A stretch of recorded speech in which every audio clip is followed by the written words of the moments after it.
If you look at statistics that are available through Ohio Department of Job and Family Services, they date back to the 2008 and 2009 years, but they will tell you things like over 13% of our county is, falls under the federal poverty guideline, is living in poverty.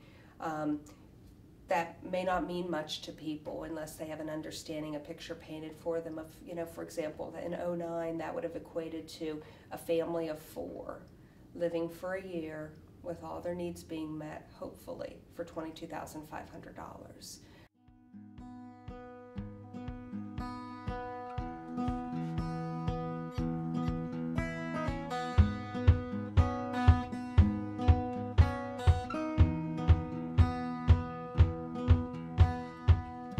The night my necklace fell off,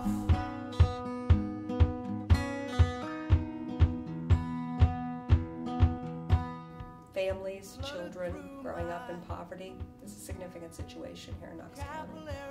It's not unusual for this office toward the end of the month to see 50 or 60 households in a day. We've almost tripled the amount of food that we've bought in the last 2 or 3 years. And we try to help as many as we can. practically there's nothing left for me to say or do.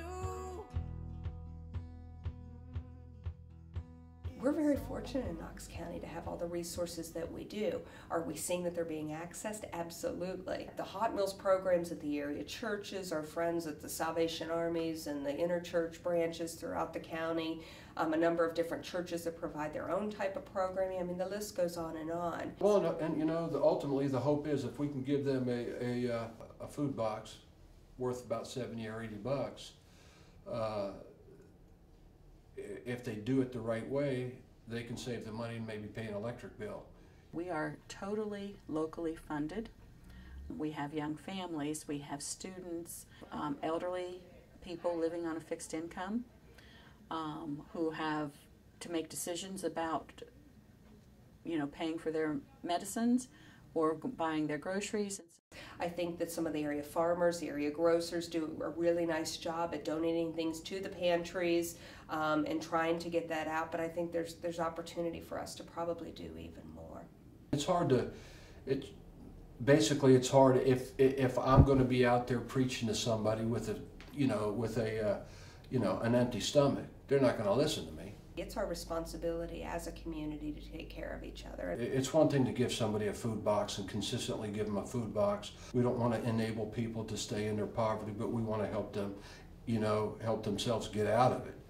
We have a lot of local farmers and gardeners who will bring us their excess produce, during the growing season.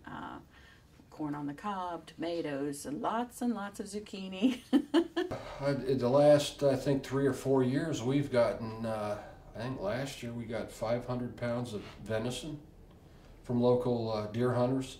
The year before we got 700 pounds. I found it very interesting that when you think of the value of food, the value of that supplemental assistance through the SNAP program, most recently that amounted to $10.5 million here in Knox County. To know that we have people accessing $10.5 million in supplemental food assistance, I would say that makes us food insecure.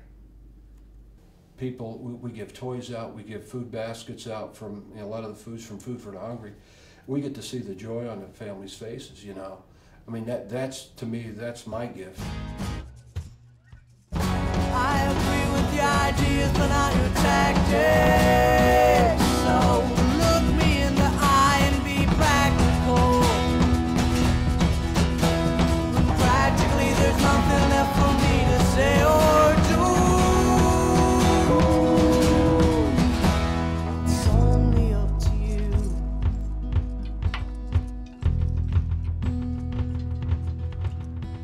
It's only If we can find a way to distribute local produce to people in Knox County, it'll be much more nutritious food and possibly cheaper. And so for families who are struggling to feed their children or themselves, local food can be a really great resource. Through the WIC program, Women, Infants, and Children, through the Knox County Health Department, they've gotten creative the last couple of years and have partnered with the farmers market to enable families, that are low income, have young children in their household, to be able to go and use vouchers to access some, high quality, highly nutritional, locally grown foods, and what can be better than that? And I would say, especially when young children are in the home and the brains are developing, it's a critical time that they need access to those vitamins and those nutrients. I know, especially in this area, buying local produce can actually be cheaper than buying produce that's been shipped from all over the country or all over the world. It is much fresher, it's traveled a much shorter distance, it was picked when it was actually ripe, and since it's grown right here, it's often a lot cheaper than food that you could buy at Walmart or Kroger or some other supermarket. I realized that for many years I'd been asking parents, predominantly single mothers, to focus on their child's self-esteem. And all of a sudden it occurred to me that it's very difficult to focus on those kinds of issues when you're worried about how you're going to feed your family tonight. Trying to encourage more small local farmers to start producing food for a local market. So instead of having large-scale corn and soybean fields that are everywhere throughout Knox County, trying to encourage either new farmers or farmers who've been in the area for a long time to start focusing more on the local community, and then they'll be able to invigorate the local economy a little more and help feed people in the area who may not have access to such high-quality food otherwise.